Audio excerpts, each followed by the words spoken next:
এই দলটির নাম ছিল আওয়ামী মুসলিম লীগ। এই দলটির নাম ছিল কি? আওয়ামী মুসলিম লীগ। তখন তারা নারায়ে তাকবীর, আল্লাহু আকবার ধ্বনি দিত, স্লোগান দিত, কিন্তু ধর্মনিরপেক্ষ মতবাদ দলীয় আদর্শ হিসাবে গ্রহণ করার কারণে নারায়ে তাকবীর, আল্লাহু আকবার এই স্লোগান তারা বর্জন করেছে।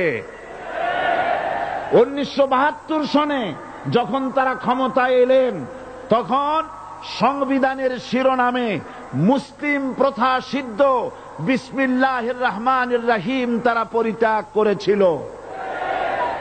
সমস্ত বিশ্ববিদ্যালয়ের মনোগ্রাম থেকে ইকরা বিসমি রব্বিকাল্লাযী খালাক, রব্বি জিদনি ইলমা, এটাকে তারা বাদ দিয়েছিল।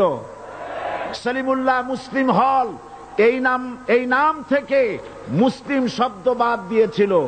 নজরুল ইসলাম কলেজের নাম থেকে ইসলাম শব্দ বাদ দিয়ে শুধু নজরুল কলেজ করেছিল। এগুলি অসত্য না সত্য?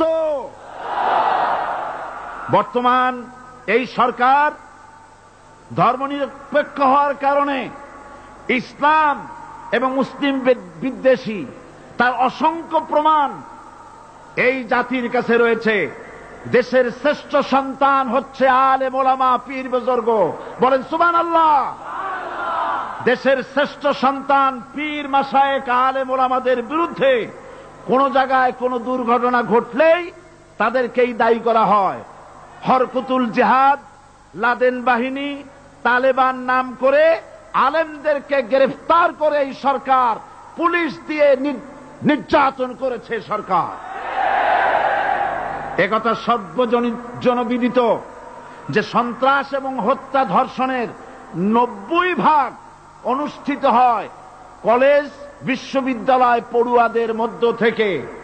আর চরিত্র সৃষ্টির শ্রেষ্ঠ কারখানা মাদ্রাসাগুলি এই সরকার একটা একটা করে বন্ধ করার পরিকল্পনা গ্রহণ করেছে।